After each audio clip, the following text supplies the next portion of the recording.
ನಾನು ಇಂದು ನಿಮ್ಮೊಡನೆ ಕಾಡಿನ ಅನ್ವೇಷಣೆಗೆ ಹೊರಟಿದ್ದೇನೆ. ಆದರೆ ನನ್ನ ಹೃದಯ ಎಚ್ಚರಿಕೆಯ ಸುತ್ತಾಟಕ್ಕೆ ತುಂಬಾ ಆಸಕ್ತಿ. ಇವತ್ತು ನಾನು ಹಸಿರು ಮರಗಳು, ನದಿ ಸದ್ದು, ಹಕ್ಕಿಗಳ ಹಾಡು ಮತ್ತು ಕಾಡಿನ ಶಾಂತ ವಾತಾವರಣವನ್ನು ನೀವು ನನ್ನೊಂದಿಗೆ ಅನುಭವಿಸಬೇಕು. ಮತ್ತೆ 13 ನಿಮಿಷಗಳ ನಡೆಗೂ ನಂತರ ನಾನು ಒಂದು ಸುಂದರ ಹಾದಿಯನ್ನು ಕಂಡೆ. ಹಸಿರು ಮರಗಳು ಮತ್ತು ಕಾಡಿನ ಅಡಿಗಲ್ಲುಗಳು ನನ್ನ ಮುಂದೆ ಚಲನಚಿತ್ರದ ದೃಶ್ಯವಂತೆ ಕಾಣಿಸುತ್ತವೆ. ನಾನು ನನ್ನ ಕ್ಯಾಮೆರಾ ತೆಗೆಯುತ್ತಾ ಈ ಅದ್ಭುತ ದೃಶ್ಯಗಳನ್ನು ಸೆರೆಹಿಡಿದೇನೆ. ಹತ್ತಿರ ಹೋಗಿ ನಾನು ಕೆಲವು ಪ್ರಾಣಿ ಗುರುತಿಸಿದ್ದೇನೆ. ಹಸಿರು ಹಸಿರು ಹಸು, ನದಿ ಬಳಿ ಕುಳಿತ ಹಕ್ಕಿಗಳು, ಮತ್ತು ದೂರದಲ್ಲಿ ಒಂದು ನರಿ ತನ್ನ ಅಡಿಗೆ ಹುಡುಕುತ್ತಿತ್ತು. ಕಾಡಿನ ಜೀವಿಗಳ ಸ್ವಾಭಾವಿಕ ಚಟುವಟಿಕೆ ವೀಕ್ಷಿಸಲು ತುಂಬಾ ರೋಮಾಂಚನಕಾರಿ.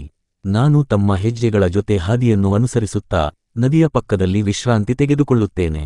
ನೀರಿನ ಸದ್ದು, ಹಕ್ಕಿಗಳ ಹಾಡು ಮತ್ತು ಗಾಳಿ ನಡುವೆ ಚಳಿಗಾಲದ ತಂಪು ತುಂಬಾ ತಾಜಾತನವನ್ನು ನೀಡುತ್ತದೆ.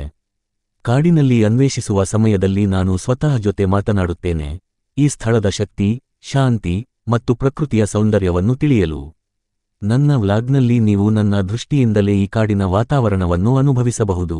ನೀವು ಕೂಡ ಈ ಹಸಿರು ಪರಿಸರದಲ್ಲಿ ಸುರಕ್ಷಿತವಾಗಿ ಭೇಟಿ ನೀಡಿ, ಪ್ರಕೃತಿಯನ್ನು ಗೌರವಿಸಿ ಮತ್ತು ಸಣ್ಣ ಸಂತೋಷಗಳನ್ನು ಅನುಭವಿಸಿ. ಕಾಡಿನ ಜೀವನ ನಮ್ಮ ಜೀವನಕ್ಕೆ ಒಂದು ಹೊಸ ದೃಷ್ಟಿಕೋನವನ್ನು ಕೊಡುತ್ತದೆ.